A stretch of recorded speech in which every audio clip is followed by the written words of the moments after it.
In the dim glow of his corner office, overlooking a city that never slept, CEO Alexander Hale stared at the crumpled pink slip in his hand, his knuckles white from gripping the desk. "You're fired," he had barked at the janitor just hours ago, a man whose name he barely remembered, something like Marcus. The old man's eyes had widened not in anger, but in quiet resignation, a flicker of pain that Alex had dismissed as he stormed out, his mind drowning in spreadsheets and sinking stock prices.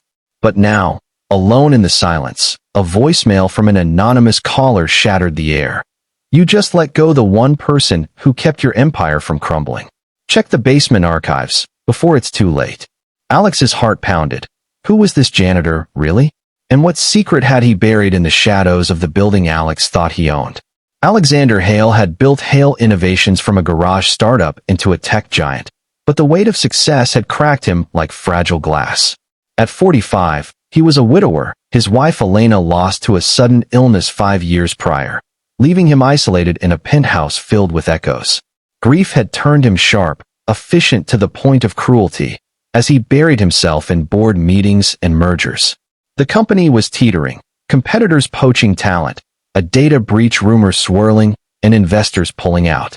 "Cut costs," his CFO had urged, and Alex, desperate, had started with the bottom rung.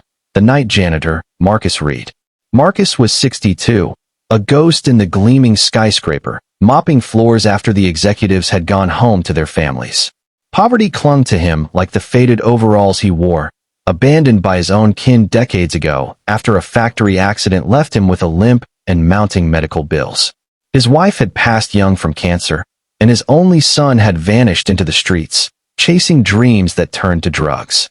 Marcus lived in a rundown apartment on the city's edge, scraping by on odd jobs until this gig at Hale Innovations. But he wasn't bitter.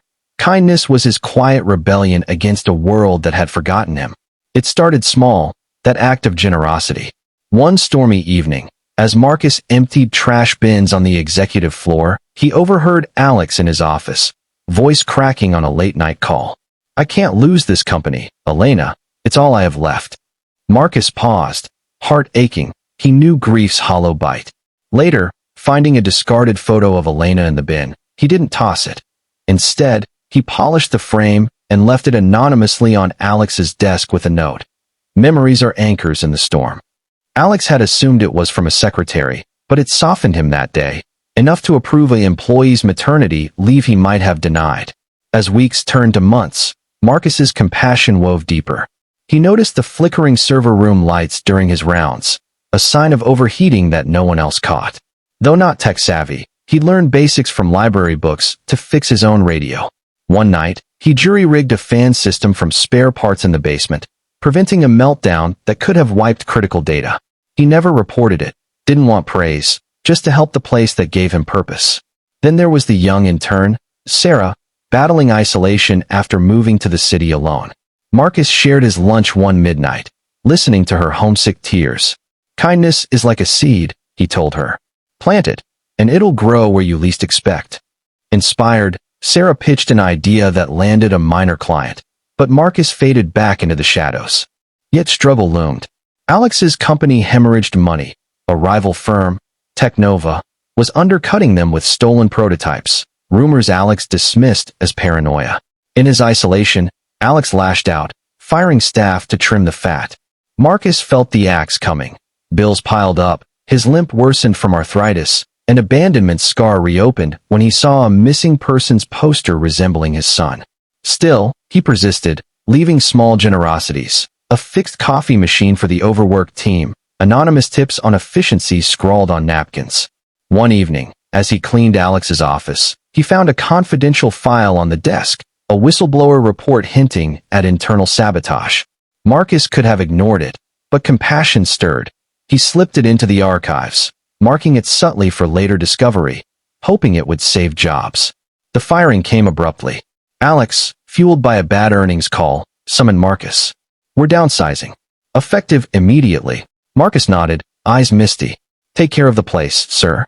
It's got good bones." As he left, carrying his mop like a staff of exile, poverty's grip tightened. He'd lose his apartment soon. But in his heart, hope flickered. He'd planted seeds, even if they'd never bloomed for him. Little did he know, those acts were roots burrowing deep, ready to upend the high-rise's foundation. In the wake of the firing, Alexander Hale's world unraveled faster than he could grasp. The anonymous voicemail haunted him, leading him to the basement archives, a dusty labyrinth he'd never ventured into. Rifling through files under flickering bulbs, he unearthed the whistleblower report Marcus had hidden, complete with a handwritten note. For when the storm hits, truth saves more than firewalls. The document exposed a mole in his own ranks, feeding secrets to Technova. Shock rippled through Alex. This wasn't just a save. It was the lifeline that could reclaim his company. But who had placed it there? Security footage revealed Marcus, limping through the halls, his quiet vigil now a revelation. Guilt crashed over Alex like a wave. Isolation had blinded him. He'd fired the man who'd been his unseen guardian. Racing to Marcus's last known address, Alex found an eviction notice on the door of a crumbling building. Neighbors spoke of a kind soul, always helping, fixing leaks, sharing meals despite his own hunger. He mentioned a son, one said. Lost him years ago. Broke his heart. Alex's grief mirrored Marcus's. Abandonment's sting echoed his widowhood. Determined, he tracked Marcus to a homeless shelter where the old man sat alone, staring at an old photo of his boy. Marcus, Alex said, voice trembling as he approached. The janitor looked up, surprise softening to wary compassion. Mr. Hale. Didn't expect visitors. Alex poured out the truth. The report, the near collapse averted by Marcus's ingenuity in the server room, the small kindnesses that had kept morale afloat. You saved my company. Why didn't you say anything? Marcus shrugged, eyes distant. Wasn't about credit. Just doing right. Life's hard enough without adding to the hurt. As they talked through the night, connections formed like bridges over chasms.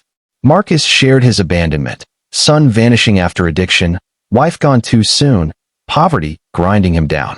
Alex opened up about Elena, the emptiness that made him cold. I pushed everyone away, Alex admitted. But your note about memories, it kept me going. Marcus's act of generosity had sparked hope in Alex, who now saw his own struggles reflected. Inspired, Alex offered not just the job back, but a promotion to facilities manager with a raise to cover medical bills. But kindness circled fuller. Digging into records, Alex located Marcus's son in a rehab center, funding his recovery anonymously at first. Struggles persisted, Technova sued, but with the mole exposed, Hale Innovations rallied. Employees, hearing of Marcus's heroism, flooded him with gratitude. Sarah organized a fund for his apartment. Marcus, no longer isolated, mentored young staff, his limp a badge of resilience. Alex, transformed, implemented compassion programs, grief counseling, poverty aid for employees. One evening, as Marcus's son arrived for a tearful reunion, the circle closed. Dad, I thought I'd lost everything, the young man whispered. Marcus hugged him. We all get lost, but kindness finds us. The company thrived, not just in profits, but in humanity. Alex stood at a gala, toasting Marcus. One man's quiet generosity rebuilt us all. Hope bloomed from struggle, poverty eased, grief shared, isolation shattered. In the end, their bond proved kindness's power, a small seed growing into a forest of change. In the tapestry of life, where threads of hardship often fray, remember that empathy weaves the strongest bonds, love mends the deepest wounds, and humanity shines brightest when we lift each other from the shadows, proving that no act of kindness, however small, is ever truly lost. Moral of the story: true success is measured not by the empires we build, but by the hearts we touch and the kindness we return.